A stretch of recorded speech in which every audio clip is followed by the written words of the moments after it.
with a little bit of a statement, and then we'll open it up to questions. Appreciate you all being here with Mayor Pitts and Director Sheehan from TEMA. And we've just done a brief tour of the flooded areas in this community. There's been flooding and damages across the state in the last few days, but we are here to look at the particularly affected community here. This flooding occurred throughout Saturday, late into Saturday night, kind of peaked out on Sunday morning. There were evacuations and a great effort made to make sure that people were safe. I spoke with the Secretary of Homeland Security beginning on Sunday, confirming our work here in TEMA and local officials. So there's been a lot of coordination with a real focus on making sure people were safe. Wanted to see it with our own eyes today. That's why we're here. In fact, we're going to multiple places across the state and have been, and just very appreciative of what's happened here locally. The effort here on the ground locally from the mayor, from his team, from the emergency management folks here to coordinate with TEMA as we coordinate with FEMA.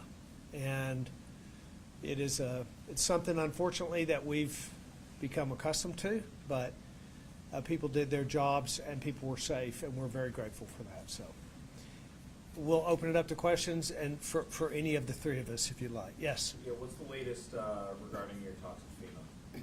Well, they have primarily been communicating with us to let them know if they need to provide any assistance for us. So I've reached out twice, or they have reached out twice to us and said, what do you need? How are things going? Kind of touching base to make sure it's working well. That is where it stands right now. We're obviously still in the phases of understanding the depth of damages across the state in multiple places, but they've basically just been offering to help. Governor, yes. You got a lot of folks here who I spoke with who don't necessarily have flood insurance on their homes, apartments, wherever they live. What kind of state resources are available to them as they try to pick the pieces back up after being hit twice in the last year? Yeah. I think the first thing that we have to do is assess what's happened on the ground. So, it's difficult at this point in a flood or a disaster or an event to be able to say to a particular homeowner or a group of owners, here's what we have. Here's the answers we have for you. We don't have answers yet. Way too early to know what's available and what's possible. I will say the General Assembly in the special session a couple of weeks ago began to put in place a structure for assistance that when assistance isn't available from FEMA, for example. So there's a desire to find innovative ways to provide for people who have loss, but we don't have those answers right now. Governor, what did you see this morning? Can you describe some of the situations that you found in your tour? There's one particular FEMA mapped area that is a flooded area, and it floods more regularly than others because of the topography, because of the the geography of that area, and there's development around it. There's houses around that, and so therefore there is an issue. There's a flood issue with certain parts of the community here. That's what we went to look at. Were you able to speak to anybody? Were you able to reassure? Yeah, we didn't speak to homeowners. We just got out, toured the area, looked at it. Most of the folks that are in that community are either not in their home or they're at work. They're away from the home today. So there weren't people in the streets, and we didn't knock on people's doors and bother them. But we wanted to see.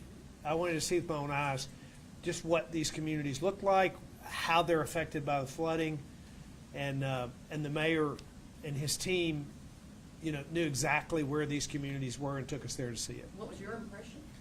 I mean, it's difficult anytime you see someone's home that's got water in it, and that's a hardship for for that homeowner and for that family, and there are a lot of families just like them. So it's hard to see, but it inspires you to work to make sure that people are safe, to work to make that people are evacuated when they need to be. So. Governor, when you surveyed the damage, did anything stand out, and would you personally make a request to declare a state emergency?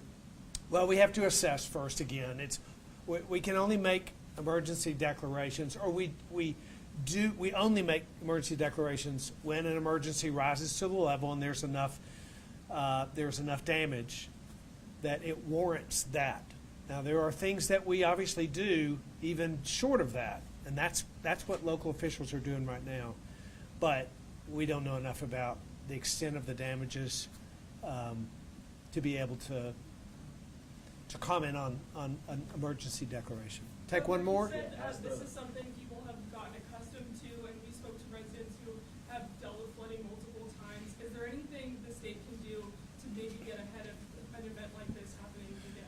I think that's what you look at these events for, is to determine, what really is the cause, have things changed, are there things that we can do that can mitigate damage in the future. It's part of the reason that we come to look with the locals to say, is there something that that would inform us for the future? Very difficult to know that right now, but that's why we came to look. So. Sorry, one more. As the floods continue to recede, you continue to assess everything. There's snow in the forecast. There's single-digit temps in the forecast.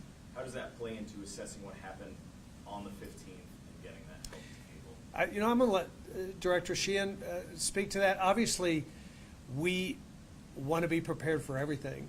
When we start talking about snow, we talk about TDOT, we talk about our health, EMS, but TEMA oversees all of that. So if you'll speak to just y'all's prep for what's to come later tonight. Yeah, so what we ask is homeowners, apartment renters, whoever, document your damages today. So before the snowfall begins later this week, document the damage that you have today. So take notes. If you have insurance, contact your insurance adjuster. Don't wait for an optimal time. Go ahead and let them know that you have a claim. That'll help us know and demarcate the damages from flooding versus what we might have later this week. So bitter cold. And then if you need assistance, your county emergency management agencies are standing by.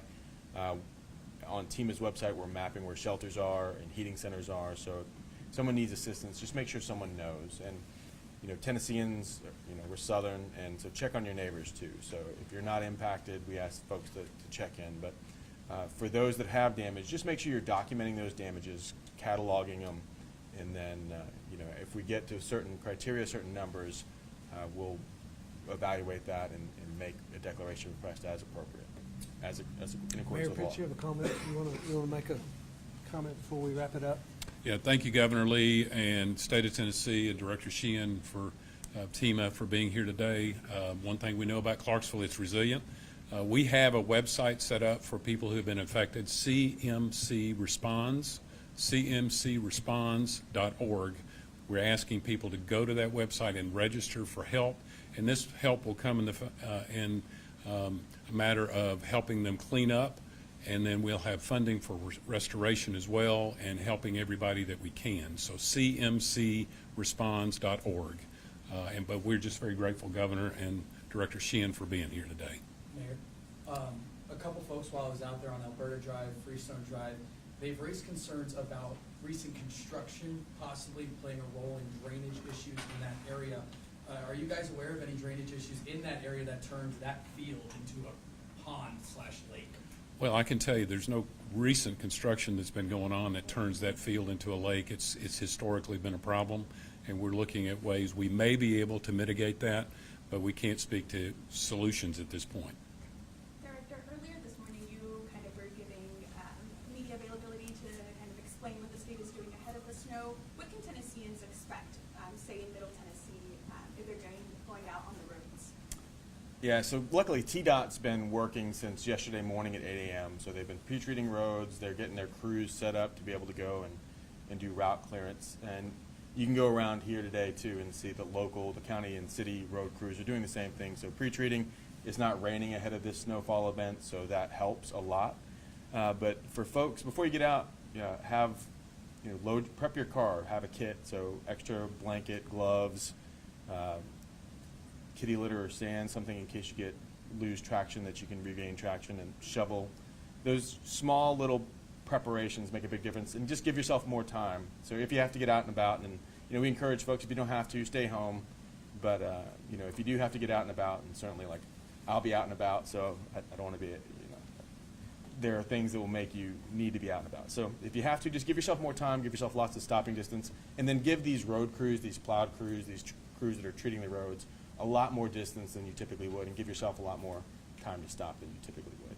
That's Those all the things go a time we long way. have for today. Thank you for Thanks, y'all. coming. Thank you. Appreciate it.